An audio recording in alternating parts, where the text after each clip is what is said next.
Hoy se celebra la resurrección de Jesucristo de entre los muertos y vamos a dar lectura en el Evangelio de Juan capítulo 20, lo que sucedió.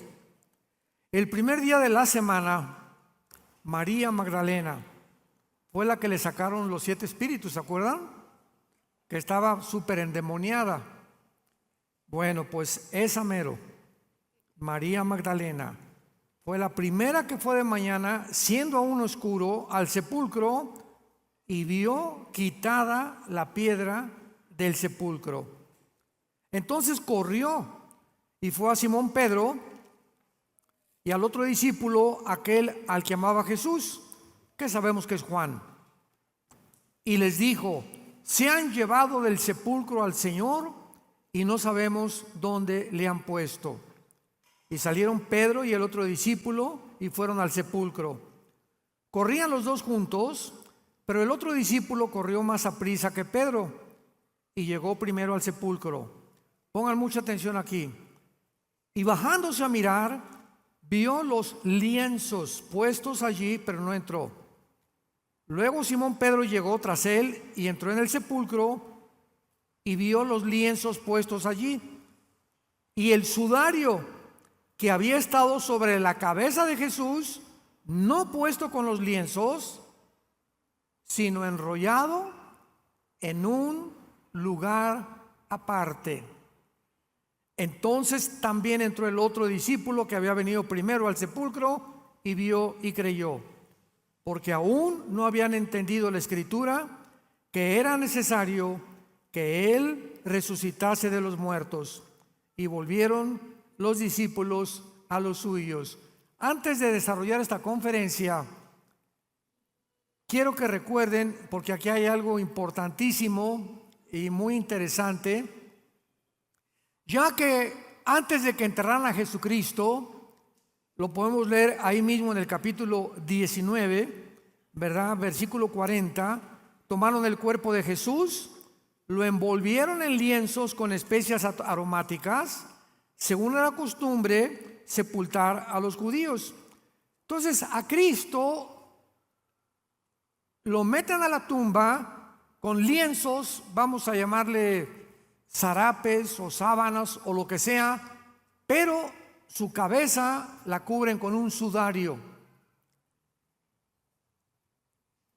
Y cuando entran los discípulos, ven el sudario completamente doblado, apropiadamente doblado, y los otros lienzos pues quedaron sueltos.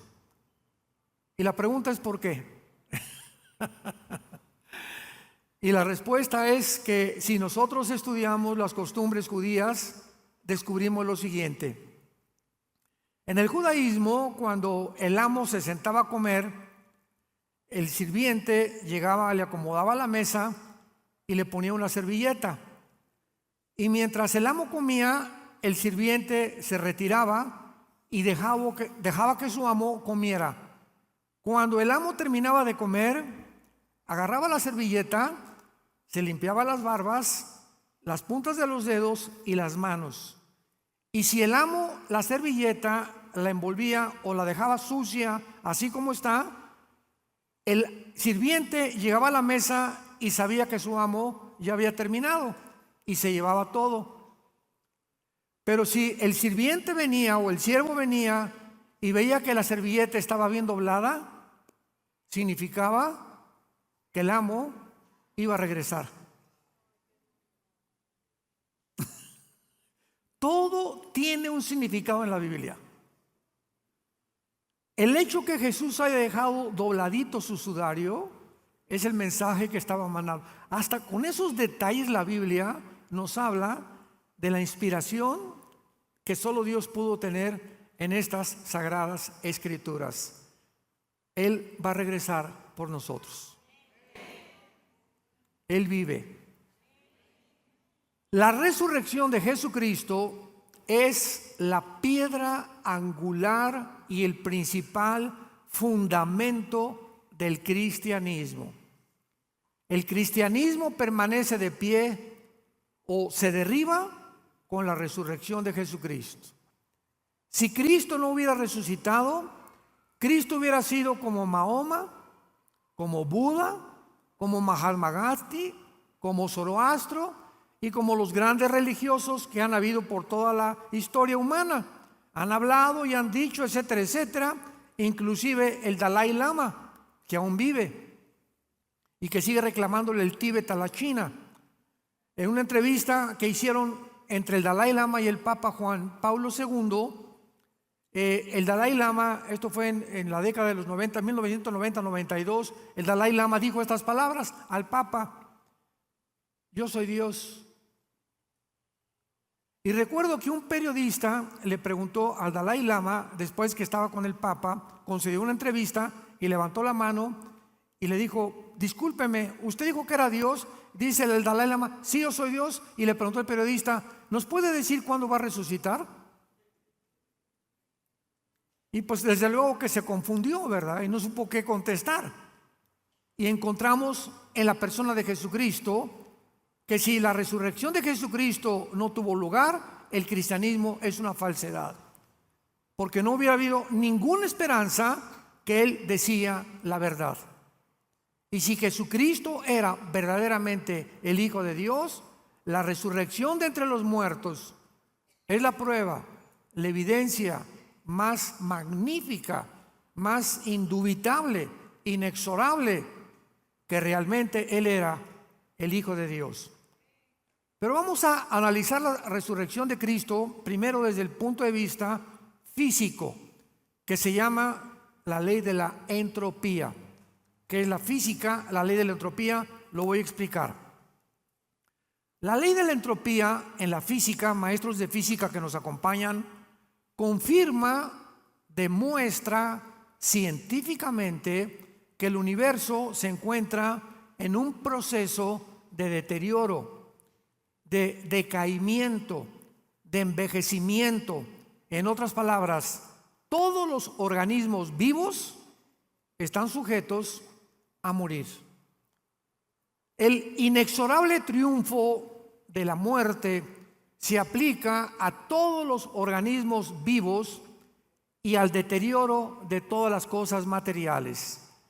Tu casa se echa a perder, tu cama se echa a perder, los carros se echan a perder, todo se envejece, todo se pudre, todo está completamente bajo una ley que se llama en la física la ley de la entropía. El mismo Sol pierde millones de toneladas masa por segundo.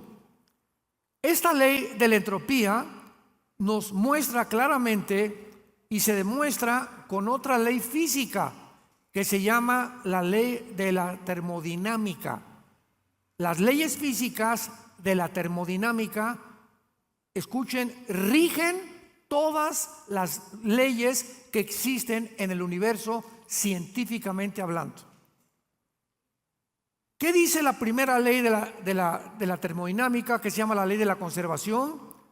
Que nada se crea o se destruye, solo se transforma.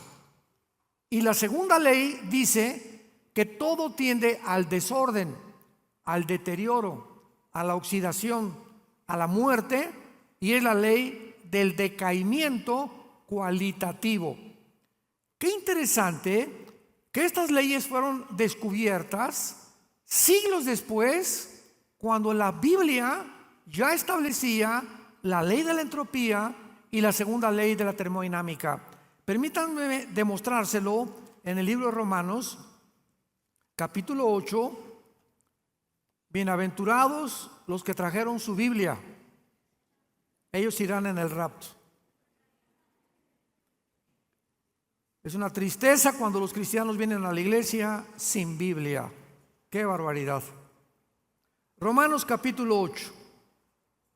Y dice así, versículo 20: porque la creación fue sujetada a vanidad, no por voluntad propia, sino por causa del que la sujetó en esperanza.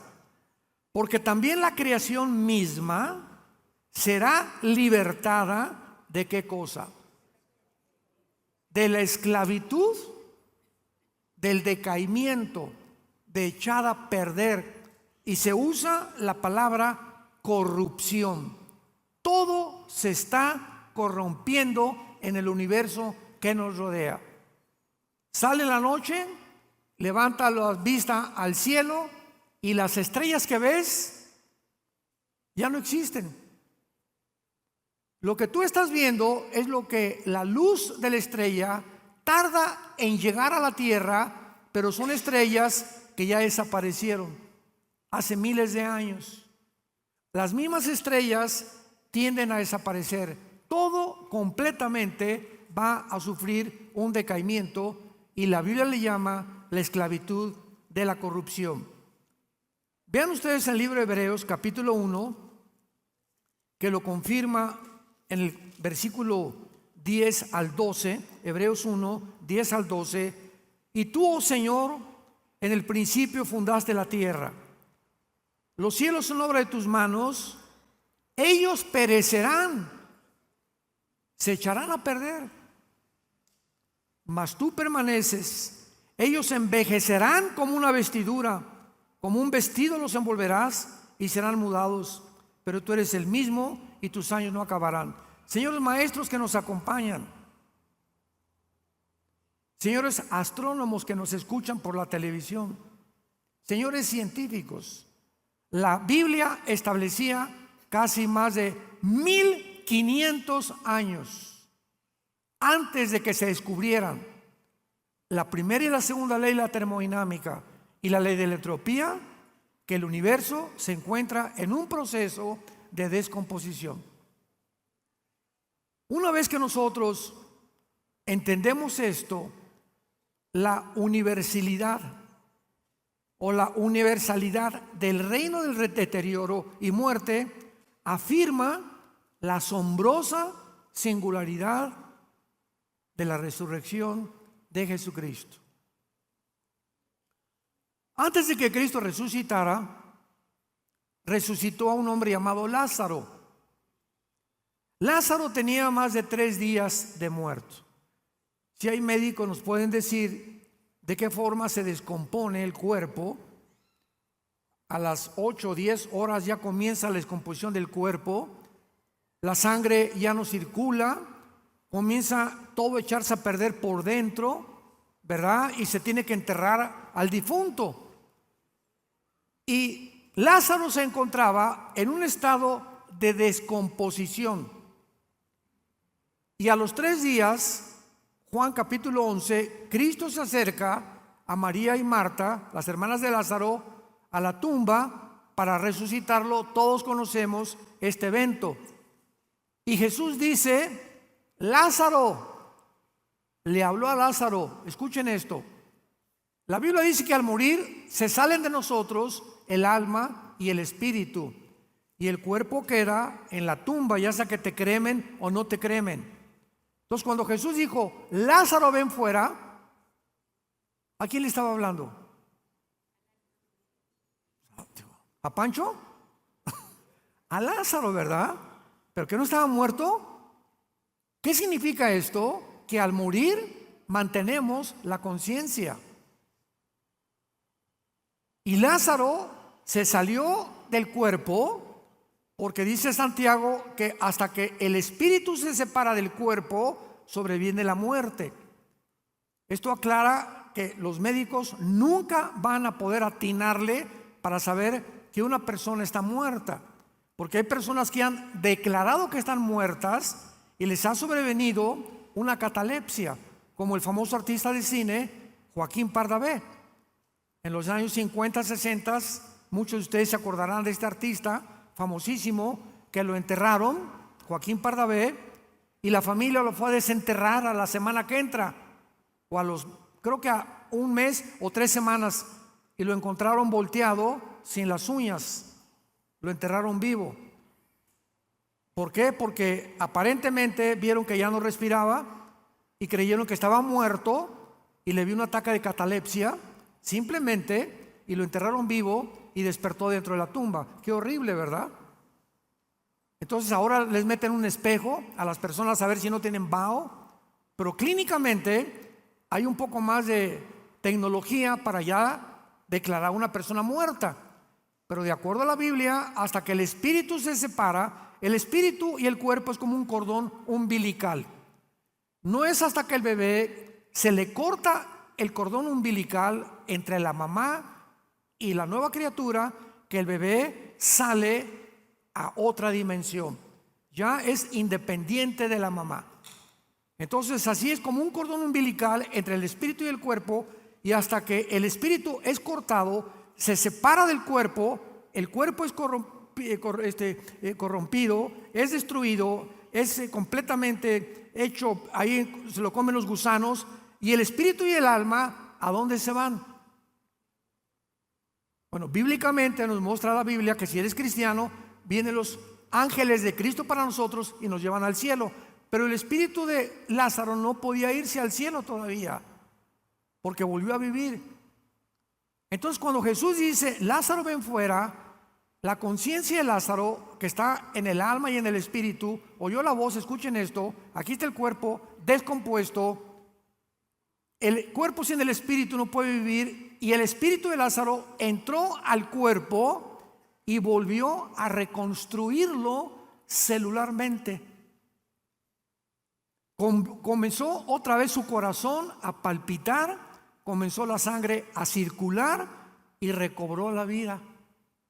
Y cuando quitaron la piedra de la tumba, Lázaro salió así vendado, porque así salían. Y Dios le dijo a los discípulos, quítenle las vendas, porque Jesucristo vino a darnos vida y nosotros discipulamos quitándole las vendas a todos ustedes que estaban muertos, y yo también. Y eso es lo que se llama el discipulado. Estamos siendo desvendados de todas las ataduras de nuestro pasado. Esto es importante porque Jesucristo resucita y nos demuestra que la muerte no es todo para tu vida. No importa que te coman los tiburones en un temblor, un accidente de tráfico, o que te quemen tu cuerpo, vamos a volver a vivir. Porque si Jesucristo fue enterrado, deshecho, sin sangre, ensangrentado, era un guiñapo humano cuando lo enterraron, la promesa para nosotros de Jesús fue la siguiente: yo soy la resurrección y la vida. ¿Qué otro personaje de la historia, quién ha dicho esas palabras y lo ha demostrado? Ahora, ese grupo de discípulos que seguían a Jesús, si no lo hubieran visto resucitado, no se hubieran atrevido a enfrentarse al imperio más cruel de toda la historia humana, al imperio romano. A Calígula, a Nerón, a César Augusto, a Vespasiano, etcétera, etcétera. Y estos hombres pescadores del vulgo, que ni a la primaria acabaron, fueron llenados del Espíritu Santo y se enfrentaron al mundo, predicando al mundo con una pasión que los embargó completamente, que si Jesucristo vivía, lo peor que nos puede suceder es morir, y el morir es ganancia. Entonces, ¿de qué tienes miedo? ¿De qué tenemos miedo? Todos tenemos que morir de alguna forma. Y cuando muramos, va a ser el día como el capullo que sale de los que se ponen en los árboles, y se rompe y sale la mariposa. El día de nuestra muerte es el día más feliz de nuestra vida. Ya aparece contradicción, ¿verdad? Como me dijo una vez una señora: oiga, pastor Alducin, mi abuelita se está muriendo y queremos que venga usted, porque parece que ya se murió y queremos que la venga a resucitar. Y les dije: ¿qué edad tiene tu abuelita? 93 años. Y les contesté: pues ya déjala que se pinten. ¿Para qué quieren que siga aquí sufriendo con nosotros? Es más, si la resucitamos y resucita, nos va a decir: ¿y para qué me trajeron otra vez aquí? Ya estaba bien contenta con el Señor. Así somos de tontos los cristianos, ¿verdad? No, que se levante a los muertos el muchacho, es cosa. ¿Por qué queremos, por ignorancia, que la gente que muera regrese a nosotros. No quisiéramos, ¿verdad?, que nuestro esposo, nuestra esposa, nuestro hijo nos llenamos de tristeza, pero la esperanza de saber que los familiares que amamos o amigos han muerto nos llena de un sentimiento de seguridad mezclado con tristeza, pero de saber que se encuentran en un lugar mejor que nosotros. Y a eso te da un consuelo, te da un descanso. Mi hijo, mi esposa, mi abuela se encuentran ya descansando por el amor de Dios. ¿Para qué quieres que sigan comiendo tlayudas aquí? Allá tienen mucha mejor comida que nosotros. Muy bien. Todos los grandes hombres y líderes de la historia, Buda, Mahoma, Zoroastro, Confucio, Gandhi, Carlos Marx, murieron y siguen en sus tumbas. Pero ve a Jerusalén, la tumba de Cristo está vacía, completamente vacía, ni los huesos están ahí. Si Cristo no hubiera resucitado, pasaría la historia como todos estos grandes religiosos, pero aún peor, hubiera quedado como un lunático, psicópata, sociópata, paranoico, farsante y el mentiroso más grande de toda la historia, porque él mismo aseguró claramente antes de morir que él iba a resucitar. Veamos Mateo capítulo 16. Qué increíble vida la de Jesucristo. Mateo 16, versículo 21. Desde entonces comenzó Jesús a declarar a sus discípulos, vean todas las profecías que hay en un versículo. Número 1, que le era necesario. Él venía a cumplir la agenda de su Padre. Cuando vino Cristo al mundo tenía una agenda. Y el Padre le decía, a ese sáname, a ese no lo sanes. A ese sácale demonios, a ese no sácale demonios. Cuando se encontró con la mujer samaritana, dice Juan capítulo 4, le era necesario, como aquí necesario, ir a Samaria. Porque en su agenda se despertó Jesús y dijo, hoy a las 12 tienes una cita con una mujer que va a estar junto a un pozo y vas a platicar con ella. Estaba programada la reunión de Jesús con la samaritana en la agenda de Jesucristo. Y Jesucristo sabía perfectamente bien el día que iba a morir. Porque antes de morir, ¿se acuerdan la Santa Cena? ¿Qué conocimiento tenía Dios de la vida después de la vida? Que les dijo a los discípulos, hoy partimos el pan y bebemos esta copa y no la volveremos a comer ni a beber hasta que estén conmigo en el cielo. Jesucristo sabía esa noche que era la última vez que cenaba con los discípulos. Sabía que lo iban a apresar y que entre las 9 de la mañana y las 3 de la tarde iba a durar 6 horas colgado en una cruz. Él sabía todo perfectamente bien en su agenda lo que tenía que hacer. Les dijo a los discípulos que era necesario, número 1, ir a Jerusalén. 2, padecer de los ancianos. 3, de los escribas. 4, de los principales sacerdotes. 5, ser muerto. Y 6, resucitar. 6 cosas menciona Jesús que estaban incluidas en su agenda.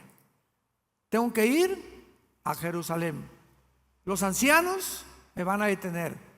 Los líderes religiosos, los escribas, y tengo aparte que ser muerto y voy a resucitar al tercer día. ¿Se imaginan que esto no se hubiera cumplido?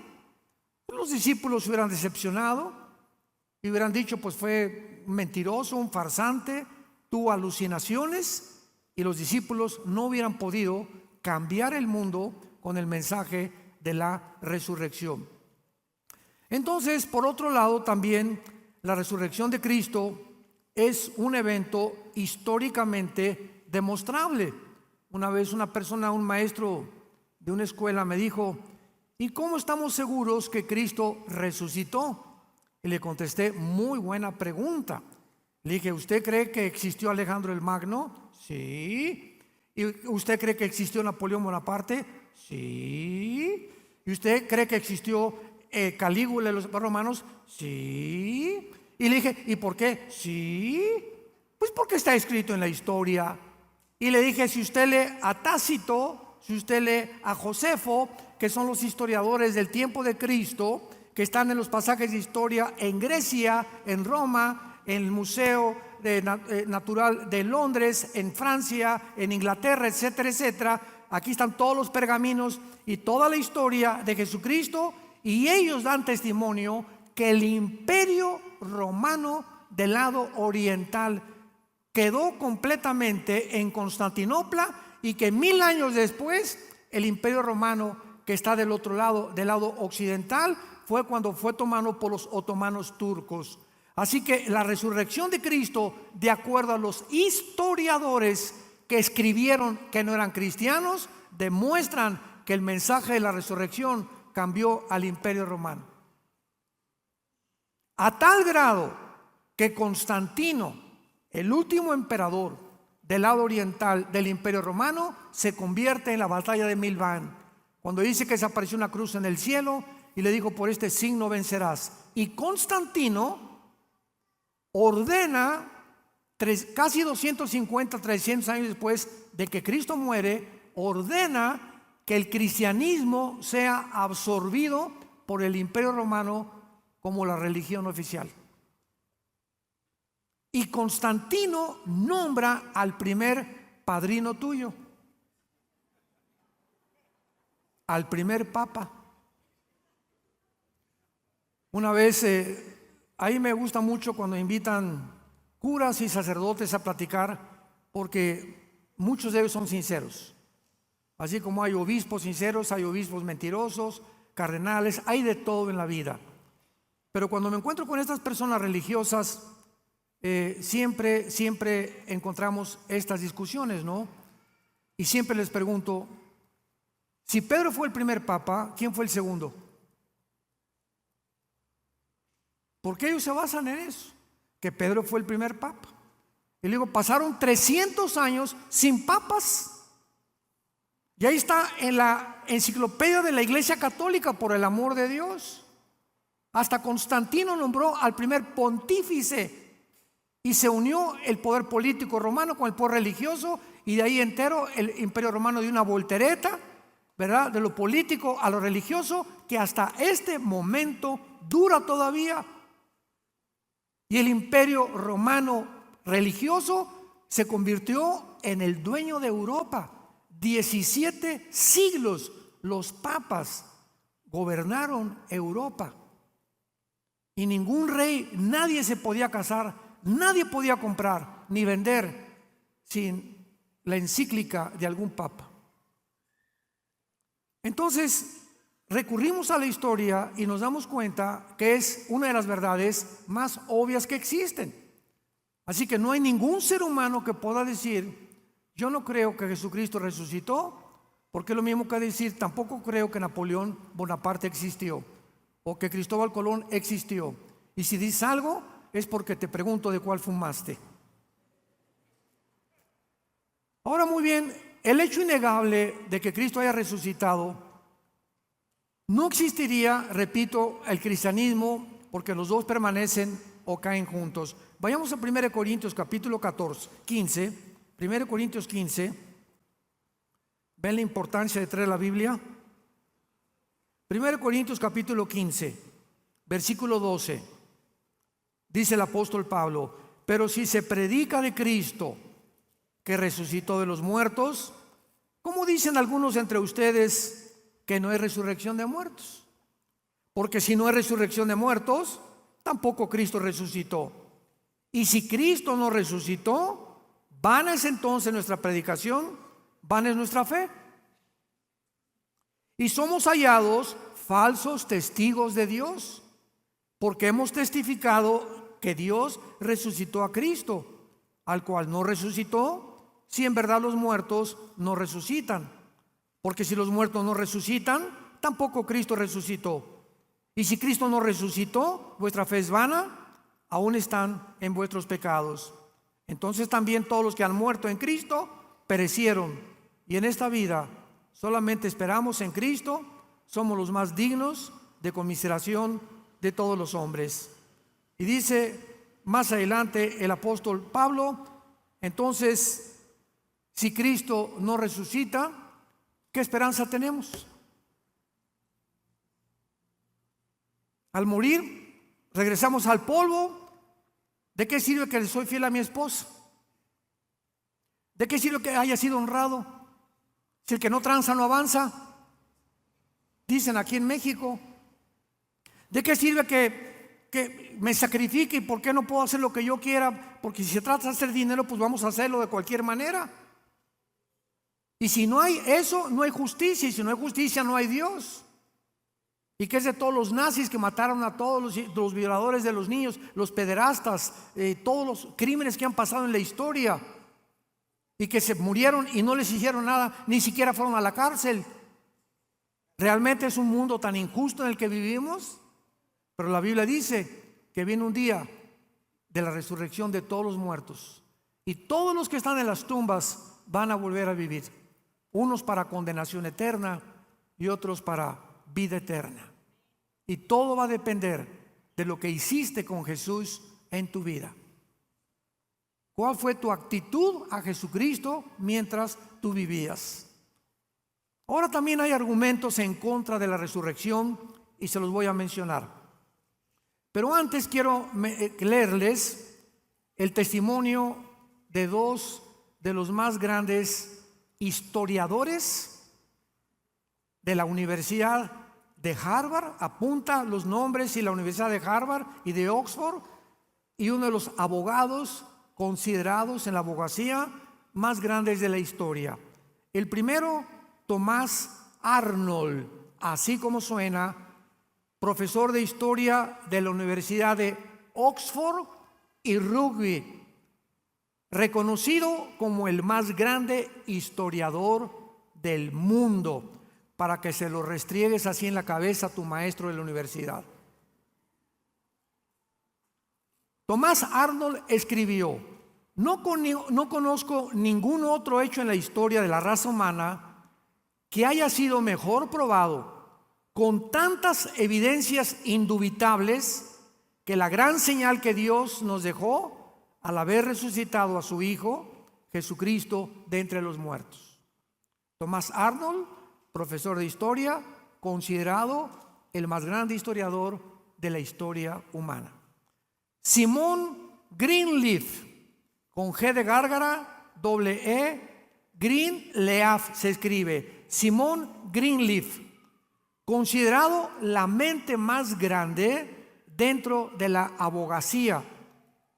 Y él fue el fundador de la Escuela de Leyes de la Universidad de Harvard en Boston, Massachusetts.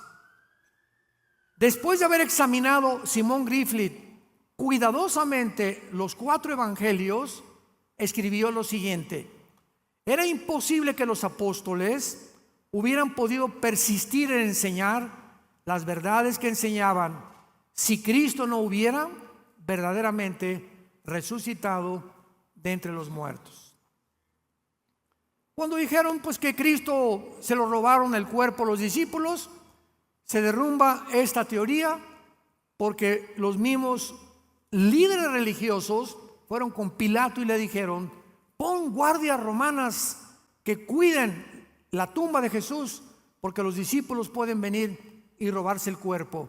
Era imposible que los discípulos hicieran esto, porque estaban llenos de pánico, de temor de ser crucificados también, como lo fue su maestro. Además, una piedra que pesaba más de 2 toneladas, era imposible que ellos la pudieran mover. Así que ese cuento, ¿verdad?, desapareció. Otra historia dicen que fueron alucinaciones. No fue Cristo el que realmente vieron. Un momento, es posible que una persona o 2 personas tengan alucinaciones, pero no más de 500 personas. Porque dice 1 Corintios 15, versículo 6 al 8, que más de 500 personas vieron a Cristo resucitado. Y cuando estaban los discípulos asustados, encerrados en un cuarto, quién sabe cuántos candados le pusieron a la puerta, estaban platicando: Jesús, ¿qué vamos a hacer ahora? ¿Será cierto que Él era el Mesías? ¿O esperaremos a otro? ¿O realmente Él fue el que los profetas profetizaron? Y Tomás, el dídimo, les dijo a todos: a mí no me vengan con cuentos que Cristo resucitó. Hasta que yo no ponga mis manos en sus manos y su mano en su costado, atravesado por la lanza, no voy a creer. Cristo se aparece y atraviesa la pared y le dice: Tommy boy, come here. Escuchen esto: pon tus manos en mis manos. Cuando Tomás pone las manos en las manos de Cristo, no las atraviesa. No era un espíritu el que se le apareció a Cristo, tocó algo sólido. Y cuando Jesús le dijo: toca tu mano en mi costado, por ahí entró la lanza, tocó algo sólido, mostrándonos que el cuerpo resucitado de Jesucristo ya no estaba bajo las condiciones gravitacionales, ni de las leyes de las fuerzas nucleares, ni tampoco del deterioro, de la ley de la entropía que mencionamos, porque su cuerpo podía materializarse y desmaterializarse a voluntad. Podía su cuerpo molecular atravesar la pared y convertirse en algo sólido y desaparecer y hacerse como el humo. Y dice la Biblia en Filipenses 1, 20 y 21 que nuestro cuerpo será igual al de Jesucristo cuando resucitemos. Cuando Cristo ascendió al cielo, la ley de la gravedad no actuó sobre él. Él venció la ley de la gravedad. ¿Qué dice la ley de la gravedad? Que todo objeto más pesado que el aire es atraído hacia el centro de la tierra. Pero Cristo vence la ley de la gravedad ascendiendo enfrente de la cara de los discípulos y les dice, ¿verdad? He aquí les doy potestad, prediquen el evangelio a toda criatura. Que son las órdenes que prevalecen en todas las iglesias que nos llamamos cristianas. Ahora, muy bien, si no hay muerte, no hay resurrección, porque Lázaro volvió a vivir, pero Cristo muere y Él resucita con un cuerpo completamente diferente al que murió. Ahora, piensen lo que les voy a decir. Antes de que Cristo bajara al mundo, ¿qué cuerpo tenía?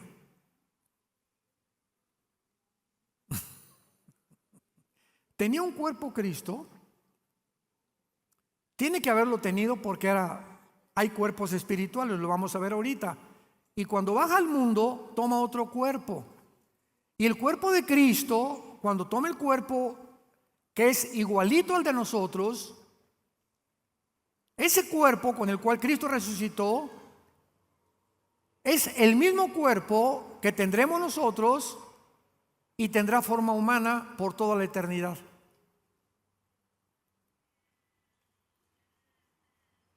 Dios escogió el cuerpo humano para vivir eternamente con nosotros en la eternidad. Y transforma completamente lo que éramos, pero con la forma humana. En Apocalipsis capítulo 5 dice Juan: y vi que entró el león de la tribu de Judá, representando o repitiendo Daniel capítulo 7, dice Daniel: y vi a uno como hombre que entraba al trono de Dios y se le entregaban los reinos de la tierra, como hombre.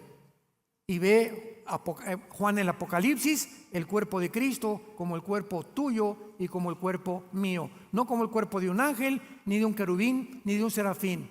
Dios escogió el cuerpo humano. Tú y yo fuimos hechos a la imagen y semejanza de Dios.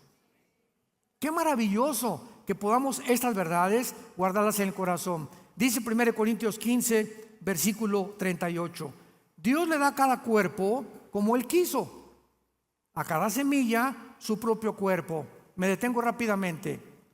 Una uva tiene un cuerpo en la uva y un código genético. La entierras la uva y produce redondita, moradita, con características nutriológicas, elementales, minerales. La de la manzana tiene código genético, la de la papaya otra, y así todas las semillas de un chango, el esperma de una jirafa, el esperma de un perro y de un gato, son todos diferentes.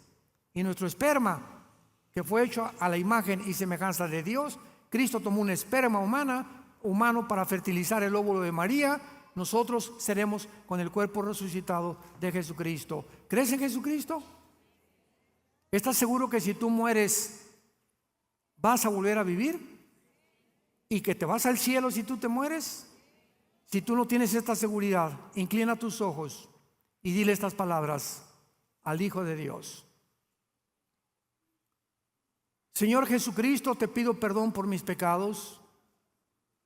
Me arrepiento con todo el corazón de ellos y creo que en esa cruz con tu sangre pagaste para que yo algún día, cuando tú me llames a casa, vuelva a vivir como tú lo hiciste al vencer la muerte a los 3 días. Como creo que vives, te pido en este instante que entres a mi corazón como mi Señor y mi Salvador. Te pido perdón por mis pecados y te doy las gracias por darme la vida eterna. En el nombre de Jesús. Amén. Qué esperanza tenemos, ¿verdad? Todo se va a acabar ya.